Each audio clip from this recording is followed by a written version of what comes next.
Hello, it's Bailey and welcome back to my channel. I am a little bit stuffy. I don't want to say under the weather. It's 100% allergies, but I wish I would have filmed this yesterday because yesterday I sounded fine, and today not only do I sound sick, like my eyes are watery, I look like I've been crying probably, but I am in good spirits. It just a little bit feels like I'm in a bubble, so I feel like this video is probably not going to end up being the most high energy, but I'm excited to get it out to you. This also should be pretty short and sweet. If you're not a stats fan, go ahead and skip this one.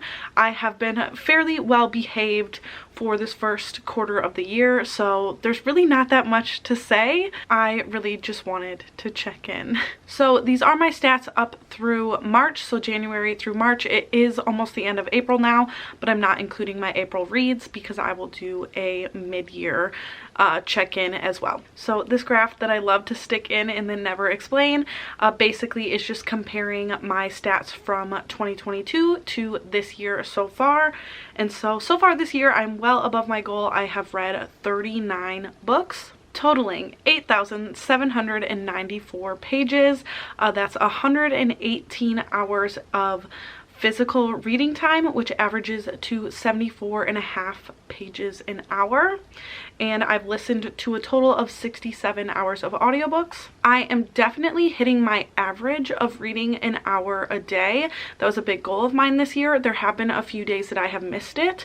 I'm actually currently on my longest streak so far. I am over a month of actually reading for an hour a day, but my averages at the end of the month each month have been over that 60-minute mark. These numbers I am very happy with. I have read 26 physical books, 7 audiobooks, 3 ebooks, and 3 ARCs, which comparatively have been 24 books that I owned, 7 library books, 4 books that I acquired, and 3 ARCs.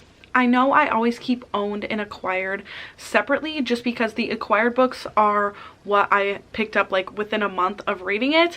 I do like to know what was backlist and what was like stuff I spent money on and then immediately read, but in terms of reading my physical TBR, I combine those for that stat. Now for my genre breakdown, I have read from 8 different genres this year so far, and of those books, 9 of them were mystery, 8 were romance, 8 were adventure, 6 fantasy, 4 nonfiction, 2 contemporaries, 1 historical, and 1 horror. The age range of these books, again, is not surprising to me. I have read 22 adult books, 1 new adult book, 7 young adult books, and then 9 children's books. My stats for this, once I finish Magic Tree House and my reread of A Series of Unfortunate Events, is going to be much different, but for now I know that I'm reading a higher percentage of children's books than normal for me. And then the year that these books were published, I had 10 that were published before 2010.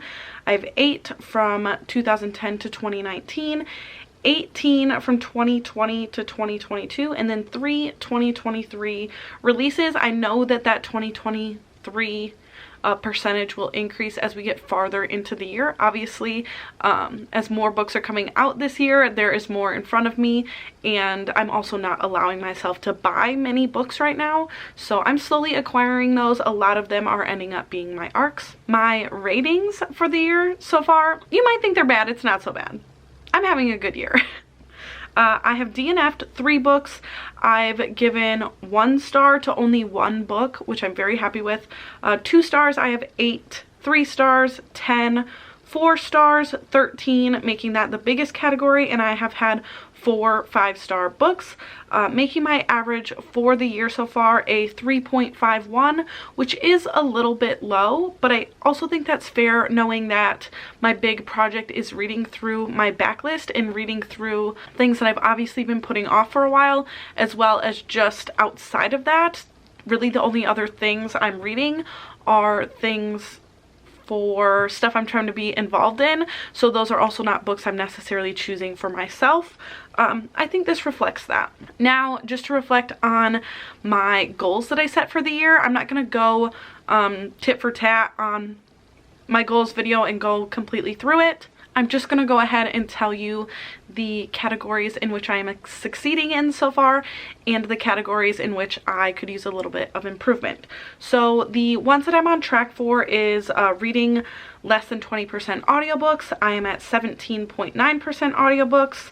I wanted to read 10% nonfiction. I'm at 10.3%. I wanted to read 13% fantasy. I am at 15.4% fantasy. And I wanted to be reading more than 30% books with some sort of LGBTQIA plus representation, and I am at 35.5%.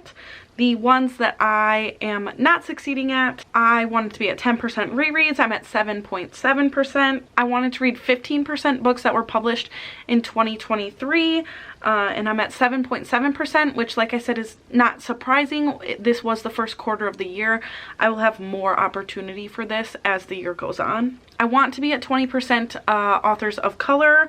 I'm very close to that. I'm at 19.4%, so I really just need to throw a couple books in, and I'm doing pretty good on that one. And I want to be reading 75% books that I own, and I'm at 71.8%, which again is not that far off, but I'd like to get back to that. Overall, the worst category I think that I am doing right now is my rereads, so I should really try to focus on more of those. I definitely do have a few that I know are coming up. And then overall, I don't really feel a need to do a quarterly spending update. I didn't even look specifically what I spent through March because I am, like I said, almost all the way through April now. So I bought a few more things that are listed on my spreadsheet, but I have not spent a quarter of $1,000, which is what I would like to stay under, but with only allowing myself to purchase books when my game Jokes on Me lets me. That's really keeping me in check here, so I think I will have no problem